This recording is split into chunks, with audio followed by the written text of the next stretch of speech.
Hello, my name is Sophia.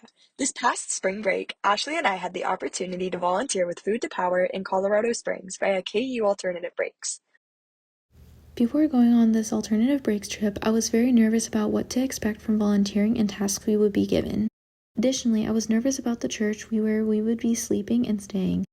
Before on the trip, we had Service 101 sessions, which helped us get in the mindset of how to view the service we were going to be doing and understand what a nonprofit does.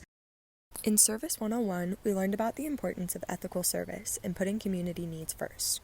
We were also introduced to the Trails to Social Change model. This model is something that Ashley and I both kept in mind throughout our time in Colorado Springs.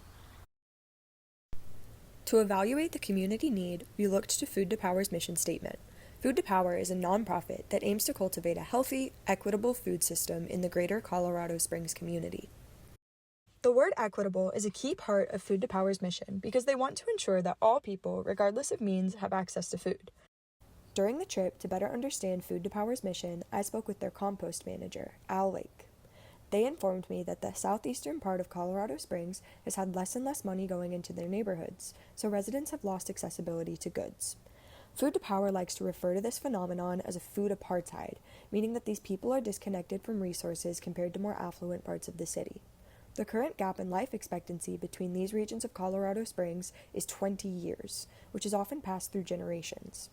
Food to Power works to provide assistance to the community through not only growing thousands of pounds of food, as well as providing a free composting service, but also by educating the public, which relates to the trail of community organization and activism.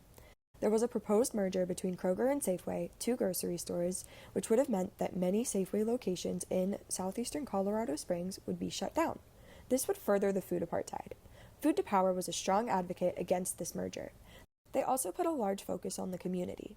At their community corner classes, people can share recipes and skills with one another. Food to Power also works closely with volunteers. This is where Ashley, the AB team, and myself come in. We spent a large portion of our time working hands-on with Al to set up this season's compost. A major part of building a healthy food system is managing the food waste we already create. Food waste in landfills is the third largest source of methane in the U.S., largely because people lack the time, space, or knowledge to compost. Food to Power tackles this by offering free compost pickup and processing all of the waste at their own facility. We helped clean the buckets that come from people's homes, buckets that go through a custom-made cleaning system that rinses, scrubs, and sanitizes them. Having clean buckets incentivizes people to continue to provide their food waste for compost.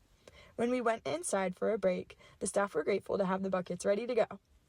We also prepared the ground for composting by tilling soil and making dirt piles. Once the food scraps are collected, they're added to large dumpsters and composted using aerated static piles, or ASP. Instead of turning the compost, air is pushed up through the piles, allowing the material to break down more efficiently due to the presence of more microbes. We combined food waste with leaf litter and then helped to move it into the aerated piles.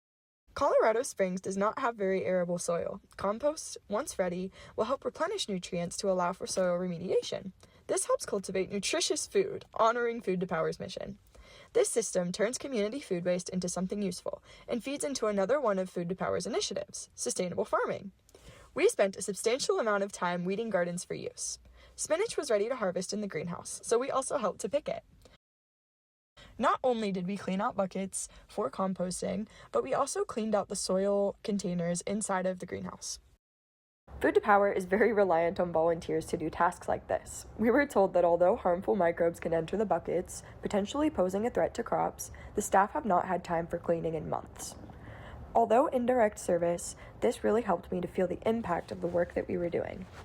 Furthermore, in this next clip, Ashley and I helped to measure and sort cover for the crops. This will make it easier for the farm staff when they begin planting. In the service trip, I learned that overall direct service isn't the only type of service that can have the most impact on the people you are trying to serve. In the grand scheme of achieving social change, multiple people behind the scenes are needed to move and direct people. So those who are actively helping out with direct service have the backing needed to support the community they are directly helping. Additionally, in the future, with everything I have learned from the trip, I plan on continuing volunteering with my community and advocating for certain nonprofits. My time in Colorado Springs deeply strengthened my relationship with service. Although I don't love the smell of compost, nor the sunburn I endured, I learned a lot about the importance of remaining resilient and becoming adaptable. Moving forward this summer, I will bring these traits with me while volunteering at a local food pantry in my hometown, Ozarks Food Harvest. Serving through AB is an experience that I would recommend to anyone.